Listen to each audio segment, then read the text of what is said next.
कहानी की शुरुआत होती है साउथ कोरिया के सियोल शहर से, जहां एक अमेरिकी मिलिट्री बेस के अंदर एक डॉक्टर अपने असिस्टेंट को आदेश देता है कि लैब में रखी हुई सैकड़ों बोतलों का जहरीला केमिकल सीधे नाली में बहा दिया जाए। असिस्टेंट उसे समझाने की कोशिश करता है कि सर, ये केमिकल बहुत खतरनाक है और ये नाली सीधे हान नदी में जाकर मिलती है। लेकिन डॉक्टर उसकी बात को नजरअंदाज कर देता है और फिर बिना किसी जिम्मेदारी के वो सारा जहरीला केमिकल हान नदी में बहा दिया जाता है। कुछ समय बाद हान नदी के किनारे लोगों को पानी के अंदर एक अजीब सी हलचल दिखाई देती है। पहले तो सब लोग उसे मजाक समझते हैं, कोई पत्थर फेंकता है, कोई दूर से उसे देखने लगता है। लेकिन देखते ही देखते पानी के अंदर छिपी वो चीज अचानक बाहर आती है और लोगों के सामने एक विशाल, बदसूरत और डरावना जीव खड़ा होता है। कुछ सेकंड के लिए वहां मौजूद लोग समझ ही नहीं पाते कि ये क्या है, लेकिन अगले ही पल वो जीव पागलों की तरह भीड़ पर हमला करना शुरू कर देता है। पूरा नदी किनारा चीखों से गूंज उठता है और वो राक्षस बिना रुके लोगों को पकड़ पकड़ कर मारता हुआ आगे बढ़ता रहता है। इसी अफरा तफरी के बीच कुछ लोग भागकर एक कंटेनर जैसे कमरे में छिप जाते हैं और डर के मारे अंदर से दरवाजा बंद कर लेते हैं। लेकिन एक औरत बाहर ही छूट जाती है। राक्षस धीरे धीरे उसकी तरफ बढ़ने लगता है। औरत डर के मारे पीछे हटती है, लेकिन उसके पास बचने का कोई रास्ता नहीं होता। आखिरी पल में वह सीढ़ियों से नीचे कूदकर अपनी जान बचा लेती है। लेकिन तभी उसे याद आता है कि उसका छोटा बेटा अभी भी उसी कंटेनर के अंदर फंसा हुआ है। अंदर मौजूद लोग मदद के लिए चीख रहे होते हैं क्योंकि कंटेनर का दूसरा दरवाजा जंजीरों से बंद होता है और बाहर वह औरत रोते हुए गैंगडू से मदद की भीख मांगती है। गैंगडू पहले से ही डरा हुआ होता है, लेकिन बच्चे की बात सुनकर वह हिम्मत जुटाता है। उसके साथ एक विदेशी आदमी भी मदद के लिए आगे आता है। दोनों पूरी ताकत से जंजीर तोड़ने की कोशिश करते हैं। काफी मशक्कत के बाद वे दरवाजा खोलने में कामयाब हो जाते हैं और अंदर फंसे लोगों को बाहर निकालते हैं। लेकिन राक्षस अभी भी वहीं मौजूद होता है। विदेशी आदमी गुस्से में जमीन से पत्थर उठाकर उस राक्षस पर फेंकता है, लेकिन उस दैत्य पर उसका कोई असर नहीं होता। फिर गैंगडू और बाकी लोग मिलकर एक बड़ा सा लोहे का खंभा उठाते हैं और पूरी ताकत से उस पर हमला करते हैं। इस बार राक्षस बुरी तरह भड़क जाता है। वह सीधे उनकी तरफ दौड़ पड़ता है। गैंगडू किसी तरह एक कार के नीचे घुसकर अपनी जान बचा लेता है, लेकिन विदेशी आदमी उसकी चपेट में आ जाता है। गैंगडू डर के बावजूद हार नहीं मानता। वह फिर से हिम्मत करके बाहर निकलता है और राक्षस की पूंछ पर जोरदार हमला कर देता है। दर्द से तड़पता हुआ राक्षस अब गैंगडू के पीछे पड़ जाता है। चारों तरफ भगदड़ मची होती है, लोग चीख रहे होते हैं और इसी बीच गैंगडू अपनी बेटी ह्यूनसो को लेकर वहां से भागने की कोशिश करता है और जल्दबाजी के बीच दोनों जमीन पर गिर जाते हैं। गैंगडू तुरंत उठता है और बिना पीछे देखे एक बच्ची का हाथ पकड़कर दौड़ने लगता है। लेकिन कुछ दूर जाकर जब वह पीछे मुड़कर देखता है तो उसके पैरों तले जमीन खिसक जाती है। जिस बच्ची का हाथ उसने पकड़ा होता है वह उसकी बेटी ह्यूनसो नहीं होती, उसकी असली बेटी पीछे छूट चुकी होती है। गैंगडू वहीं रुक जाता है। उसकी आंखों के सामने उसकी बेटी अकेली खड़ी होती है, डर से कांपती हुई। वह अपने पिता को देखती है जैसे मदद के लिए पुकार रही हो। गैंगडू पूरी ताकत से उसकी तरफ भागना चाहता है, लेकिन तब तक बहुत देर हो चुकी होती है। राक्षस अचानक ह्यूनसो को पकड़ लेता है और उसे लेकर नदी में छलांग लगा देता है। गैंगडू बेबस होकर सिर्फ देखता रह जाता है। राक्षस तेजी से तैरते हुए नदी के दूसरी तरफ जाता है और फिर धीरे धीरे पानी के अंदर गायब हो जाता है। यह गैंगडू की जिंदगी का सबसे बड़ा दर्द बन जाता है। गैंगडू का पिता यह सब अपनी आंखों से देखता है। वह अंदर से टूट जाता है, लेकिन चाहकर भी कुछ नहीं कर पाता। इसके बाद सरकार और सेना पूरे इलाके को घेर लेती है। हान नदी के आसपास का इलाका प्रतिबंधित घोषित कर दिया जाता है। रात होते ही मृतकों के परिवार एक जगह इकट्ठा होते हैं। हर तरफ रोने की आवाजें होती हैं। गैंगडू खुद को माफ नहीं कर पा रहा होता। उसे बार बार वही पल याद आता है जब उसने गलत बच्ची का हाथ पकड़ लिया था। लेकिन मामला यही खत्म नहीं होता। सरकार घोषणा करती है कि उस राक्षस के शरीर में कोई खतरनाक वायरस मौजूद हो सकता है, इसलिए जो भी लोग उस हमले के दौरान वहां मौजूद थे उन्हें तुरंत क्वारंटीन किया जाएगा। गैंगडू और उसका पूरा परिवार भी जबरदस्ती अस्पताल में बंद कर दिया जाता है। लेकिन रात में अचानक गैंगडू के फोन पर एक कॉल आता है। फोन उठाते ही दूसरी तरफ से ह्यूनसो की टूटी हुई आवाज सुनाई देती है। वह रोते हुए बताती है कि वह अभी जिंदा है और किसी अंधेरी गंदी सुरंग जैसी जगह पर फंसी हुई है। ये सुनते ही गैंगडू की आंखों में फिर से उम्मीद लौट आती है। वह तुरंत पुलिस और डॉक्टरों को बताता है कि उसकी बेटी मरी नहीं है, वह अभी भी जिंदा है। लेकिन कोई उसकी बात पर भरोसा नहीं करता। पुलिस उसे पागल समझती है। डॉक्टर सोचते हैं कि वायरस के डर और सदमे की वजह से गैंगडू भ्रम में है। यहाँ गैंगडू को समझ आ जाता है कि अगर वह सिस्टम के भरोसे बैठा रहा तो उसकी बेटी सच में मर जाएगी। जब कोई उसकी मदद नहीं करता तब गैंगडू और उसका परिवार फैसला करते हैं कि अब ह्यूनसो को वे खुद बचाएंगे। वे अस्पताल से भाग निकलते हैं। गैंगडू के पिता अपनी पूरी जमा पूंजी निकालते हैं और ब्लैक मार्केट से हथियार, गाड़ी, प्रोटेक्टिव सूट्स और सर्च का सामान खरीदते हैं। अब यह परिवार गवर्नमेंट की नजर में मरीज नहीं बल्कि फरार अपराधी बन चुका होता है। इसके बाद वे खुद को सैनिटेशन वर्कर्स की तरह डिस्गाइज करते हैं। चेहरे पर मास्क, शरीर पर प्रोटेक्टिव सूट और हाथों में इक्विपमेंट लेकर वे कई सिक्योरिटी चेक पॉइंट्स पार करते हैं। अब उनकी सर्च शुरू होती है हान रिवर के आसपास मौजूद हर सीवर, हर टनल और हर अंधेरी जगह में, क्योंकि ह्यूनसो ने फोन पर बस इतना बताया था कि वह किसी गहरी, गंदी और अंधेरी सुरंग जैसी जगह में फंसी है। पर दिक्कत ये थी कि शहर के नीचे ऐसे सैकड़ों रास्ते थे। हर सीवर एक जैसा दिखता था, हर टनल अंधेरे में जाकर गायब हो जाती थी। दिन गुजरते जाते हैं। गैंगडू और उसका परिवार बिना रुके ह्यूनसो को ढूंढता रहता है, लेकिन उन्हें कोई पक्का सुराग नहीं मिलता। भूख, ठंड और थकान से सभी की हालत खराब हो चुकी होती है। आखिरकार वे लोग अपने छोटे से स्नैक शॉप पर लौटते हैं ताकि कुछ खाकर फिर से सर्च शुरू कर सके। लेकिन वहां बैठते ही सबको ह्यूनसो की याद आने लगती है। उनके सामने खाना रखा होता है लेकिन कोई ठीक से खा नहीं पाता। हर किसी के दिमाग में बस ह्यूनसो का चेहरा घूम रहा होता है। और तभी मूवी एक बहुत इमोशनल सीन दिखाती है। गैंगडू और उसका परिवार इमेजिन करता है कि ह्यूनसो भी उनके साथ बैठी है। पूरा परिवार उसे प्यार से खाना खिला रहा है, जैसे कुछ हुआ ही नहीं, जैसे वह अभी भी उनके बीच मौजूद हो। लेकिन असलियत बहुत दर्दनाक होती है, क्योंकि उसी समय असली ह्यूनसो अंधेरे सीवर में अकेली, डरी हुई, उसके आसपास लाशें पड़ी होती हैं। तभी अचानक ऊपर से किसी भारी चीज के हिलने की आवाज आती है। वह बिना एक सेकंड गवाए जमीन पर लेट जाती है और खुद को मरा हुआ दिखाने लगती है। डर से उसकी सांसें तक थम जाती है। राक्षस धीरे धीरे अंदर आता है। उसके मुंह से गंदा पानी टपक रहा होता है और वह अपने साथ एक नया शिकार भी लेकर आता है। लेकिन इस बार किस्मत से वह शिकार पूरी तरह मरा नहीं होता। एक छोटा लड़का अभी भी जिंदा बचा होता है। जैसे ही मॉन्स्टर वहां से जाता है, ह्यूनसो तुरंत उस लड़के के पास जाती है और उसकी हालत देखने लगती है। लड़का बहुत डरा हुआ और कमजोर होता है, मगर तभी फिर से आवाज आने लगती है। मॉन्स्टर शायद कुछ भूलकर वापस लौट रहा होता है। ह्यूनसो घबराकर तुरंत उस बच्चे को अपनी बाहों में लेती है और उसके साथ जमीन पर लेट जाती है। दोनों बिल्कुल बिना हिले डुले पड़े रहते हैं। राक्षस उनके बेहद करीब आकर उन्हें सूंघता है। ऐसा लगता है जैसे वह किसी भी पल उन्हें पकड़ लेगा। ह्यूनसो अपनी सांस तक रोक लेती है। राक्षस उन्हें मरा हुआ समझकर वहां से चला जाता है। दूसरी तरफ गैंगडू का परिवार अभी भी उसी मॉन्स्टर की तलाश में लगा होता है। इसी दौरान गैंगडू के पिता अपने छोटे से स्टोर के अंदर बैठे होते हैं। तभी उन्हें दरवाजे की दरार से बाहर कुछ अजीब दिखाई देता है। बाहर वही मॉन्स्टर खड़ा होता है। बूढ़े पार्क धीरे धीरे अपनी बंदूक उठाते हैं। वे दरवाजे की दरार से निशाना साधते हैं। अगले ही पल गोली चलती है। गोली लगते ही राक्षस दर्द से तिलमिला उठता है। गुस्से में पागल होकर वह पूरी ताकत से स्टोर पर हमला करता है और देखते ही देखते पूरा स्टोर तहस नहस हो जाता है। अराजकता के बीच बूढ़े पार्क फिर से मौका देखकर गोली चलाते हैं। इस बार मॉन्स्टर पीछे हट जाता है। जब पूरा परिवार बाहर निकलता है तो वे देखते हैं कि मॉन्स्टर जमीन पर पड़ा हुआ है। कुछ पल के लिए सबको लगता है कि शायद वह मर चुका है, लेकिन गैंगडू का भाई नामिल गुस्से में आकर उस पर एक और गोली चला देता है और अगले ही पल सबके होश उड़ जाते हैं। राक्षस अचानक उठता है और वहां से भागने लगता है। अब पूरा परिवार उस भागते हुए मॉन्स्टर के पीछे दौड़ पड़ता है, लेकिन गोलीबारी की आवाज सुनकर पुलिस और सैनिक भी वहां पहुंचने लगते हैं। परिवार के पास समय बहुत कम होता है।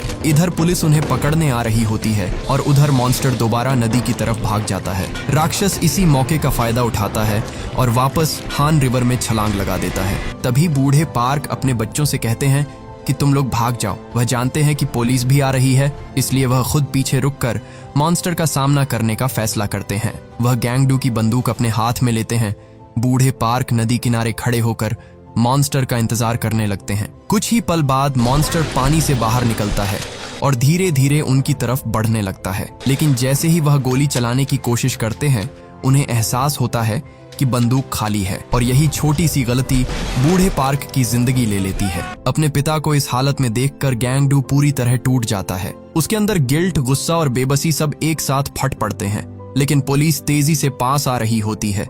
इसलिए गैंग डू अपने भाई नाम इल और बहन नामजू से कहता है कि वे लोग ह्यूनसो की तलाश जारी रखें। वह खुद अपने पिता के पास रुक जाता है। गैंग डू अपने पिता के चेहरे पर अखबार डालता है। वह वहां से जाना चाहता है, लेकिन अपने पिता को ऐसे छोड़कर जाने की हिम्मत नहीं जुटा पाता। आखिरकार पुलिस वहां पहुंच जाती है और गैंग डू को पकड़ लेती है। दूसरी तरफ नामिल और नामजू अब अकेले ह्यूनसो को ढूंढने की कोशिश करते हैं। तभी नामिल को अपने कॉलेज के एक पुराने दोस्त की याद आती है जो टेलीकॉम कंपनी में काम करता है। नामिल को उम्मीद होती है कि अगर ह्यूनसो के फोन की लोकेशन ट्रेस हो जाए तो वे उसकी एग्जैक्ट जगह तक पहुंच सकते हैं। वह अपने दोस्त से मदद मांगता है। दोस्त पहले उसकी मदद करने के लिए तैयार हो जाता है। दोनों रात के अंधेरे में टेलीकॉम कंपनी के अंदर घुसते हैं, लेकिन सिस्टम खोलने के लिए मैनेजर का पासवर्ड चाहिए होता है। नाम इल का दोस्त पासवर्ड लेने ऑफिस के अंदर जाता है, लेकिन वहां पहले से पुलिस छिपी बैठी होती है। असल में उसके दोस्त ने रिवॉर्ड मनी के लालच में उसे धोखा दे दिया होता है। नाम इल बाहर इंतजार करता रहता है,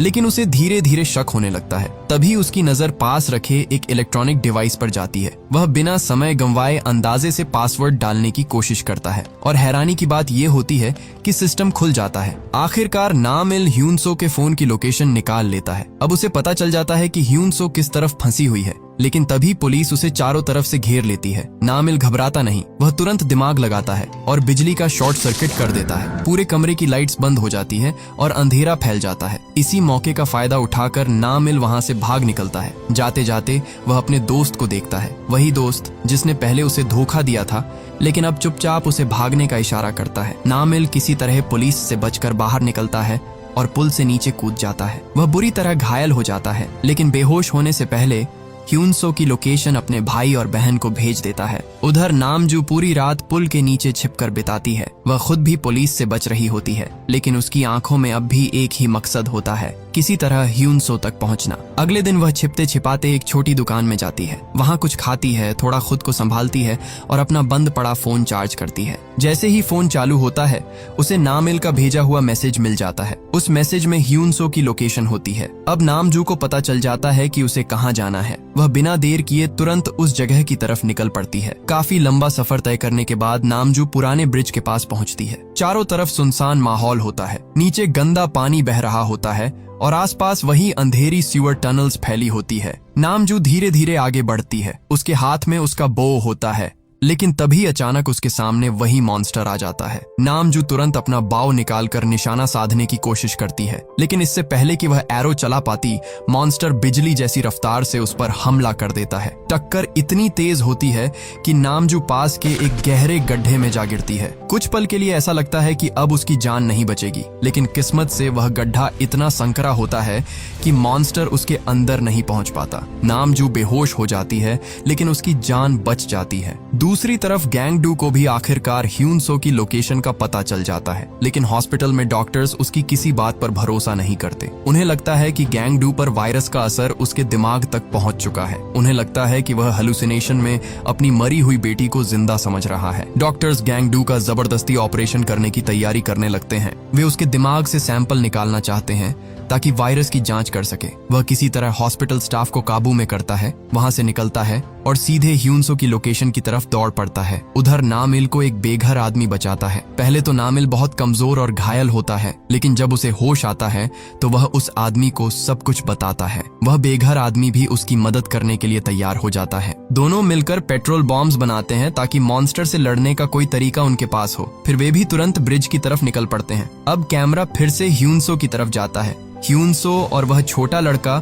दोनों बहुत ज्यादा कमजोर हो चुके होते हैं। ह्यूनसो समझ जाती है कि अब सिर्फ इंतजार करने से कुछ नहीं होगा। अगर उसे बचना है तो उसे खुद रास्ता बनाना पड़ेगा। वह आसपास पड़े कपड़ों को इकट्ठा करती है और उन्हें आपस में बांधकर एक लंबी रोप जैसी चीज बनाती है। फिर वह उसे ऊपर लगी लोहे की ग्रिल तक फेंकने की कोशिश करती है। कई बार कोशिश करने के बाद आखिरकार कपड़े ग्रिल में फंस जाते हैं, लेकिन दिक्कत ये होती है कि कपड़े अभी भी बहुत ऊपर होते हैं। ह्यूनसो कई बार कूदकर उन्हें पकड़ने की कोशिश करती है, लेकिन हर बार नाकाम रहती है। तभी उसके दिमाग में एक खतरनाक आइडिया आता है। कुछ देर बाद मॉन्स्टर पेट भरकर अपनी मांद में वापस आता है और नीचे आराम करने लगता है। ह्यूनसो पहले ये कंफर्म करने के लिए एक खाली कैन उसकी तरफ फेंकती है कि वह सच में सो रहा है या नहीं। मॉन्स्टर कोई रिएक्शन नहीं देता। अब ह्यूनसो उस छोटे लड़के से कहती है कि वह यही छिपा रहे, वह बाहर जाकर मदद लेकर जरूर वापस आएगी। लड़का डर जाता है, लेकिन ह्यूनसो उसे भरोसा दिलाती है। इसके बाद ह्यूनसो पूरी हिम्मत जुटाती है, दौड़ लगाती है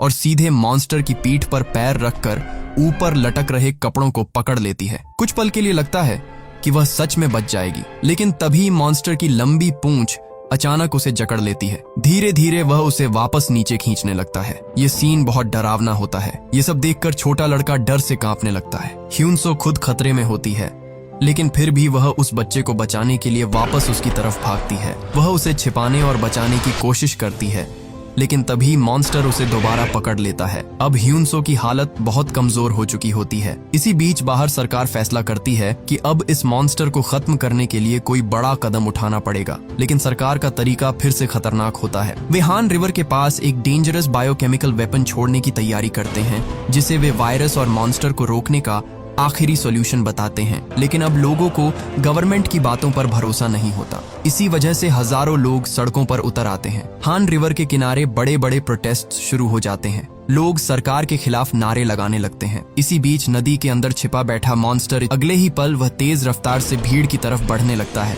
भीड़ में भगदड़ मच जाती है, लेकिन तभी मॉन्स्टर अचानक तड़पने लगता है। सरकार द्वारा छोड़ा गया केमिकल उसके शरीर को जलाने लगता है। वह दर्द से पागलों की तरह छटपटाने लगता है और इसी मौके का फायदा उठाकर गैंग डू पूरी ताकत से उसकी तरफ दौड़ पड़ता है। गैंग डू सीधे मॉन्स्टर के पेट और मुंह के पास पहुंचता है और कांपते हाथों से उसके अंदर फंसे लोगों को खींचने लगता है। कुछ पल बाद वह एक लड़की को बाहर निकालता है, लेकिन जैसे ही वह उसे अपनी बाहों में लेता है, उसकी पूरी दुनिया उजड़ जाती है। वह ह्यूनसो होती है। ह्यूनसो अपनी बाहों में उस छोटे लड़के को पकड़े होती है, जिसे बचाने के लिए उसने आखिरी सांस तक संघर्ष किया था। लेकिन अब ह्यूनसो की सांसें बंद हो चुकी होती हैं, वह मर चुकी होती है। गैंग डू कुछ पल के लिए बिल्कुल शांत हो जाता है, जैसे उसका दिमाग ये सच मानने को तैयार ही नहीं होता। तभी उसका भाई नामिल पेट्रोल बॉम्ब उठाकर मॉन्स्टर की तरफ फेंकता है, लेकिन मॉन्स्टर अभी भी बहुत तेज होता है। वह लगातार इधर उधर भागता रहता है और हर बार हमले से बच निकलता है। हालात बिगड़ते देख वही होमलेस आदमी आगे आता है, जिसने पहले नामिल की मदद की थी। वह चुपके से ऊपर चढ़ता है और मौका देखकर पूरा पेट्रोल मॉन्स्टर के शरीर पर उड़ेल देता है। अब मॉन्स्टर पूरी तरह पेट्रोल में भीग चुका होता है। नामिल आखिरी पेट्रोल बॉम्ब उठाता है ताकि मॉन्स्टर को आग लगा सके, लेकिन टेंशन, थकान और घबराहट में उसके हाथ से बोतल फिसल जाती है और पीछे गिर पड़ती है। एक पल के लिए सबको लगता है कि अब सब खत्म हो गया। मॉन्स्टर अभी भी जिंदा है। गैंग डू की बहन नामजू, जो एक प्रोफेशनल आर्चर रह चुकी होती है, धीरे धीरे अपना बो उठाती है। वह एरो के सिरे पर आग लगाती है। नामजू अपनी पूरी फोकस के साथ निशाना साधती है। वह एरो छोड़ देती है। जलता हुआ एरो हवा को चीरता हुआ सीधे मॉन्स्टर की आंख में जाकर धंस जाता है। अगले ही पल मॉन्स्टर का पूरा शरीर आग की लपटों में घिर जाता है। मॉन्स्टर दर्द से भयानक चीखें मारता है। उसकी चीखों से पूरा इलाका कांप उठता है। वह इधर उधर भागने लगता है, लेकिन आग उसके पूरे शरीर को जला रही होती है। अब उसके पास बचने का सिर्फ एक ही रास्ता होता है, हान रिवर का पानी। वह पूरी ताकत से नदी की तरफ भागता है ताकि पानी में कूदकर खुद को बचा सके। नदी बस कुछ ही कदम दूर होती है, लेकिन तभी गैंग डू उसके सामने आकर खड़ा हो जाता है। गैंग डू के हाथ में एक लंबा लोहे का हथियार होता है। वह पूरी ताकत से वेपन उठाता है और मॉन्स्टर के शरीर में घोंप देता है। ये सिर्फ इंसान और मॉन्स्टर की लड़ाई नहीं रहती। मॉन्स्टर आग, दर्द और चोट से कमजोर होकर जमीन पर गिर पड़ता है। कुछ ही पल में उसकी सांसें थम जाती हैं और इसी के साथ हान रिवर का वह डरावना मॉन्स्टर हमेशा के लिए खत्म हो जाता है। लड़ाई खत्म होने के बाद गैंग डू कांपते कदमों से उस छोटे लड़के के पास जाता है। कुछ पल बाद वह लड़का धीरे धीरे आंखें खोलता है। गैंग डू उसे जिंदा देखकर टूट भी जाता है। इस दुनिया में उसका कोई नहीं बचा होता। शायद किस्मत ने गैंग डू से उसकी बेटी छीन ली थी, लेकिन उसी बेटी की आखिरी कोशिश ने उसे जीने की एक वजह भी दे दी थी। और इसी इमोशनल नोट के साथ द होस्ट की कहानी खत्म हो जाती है।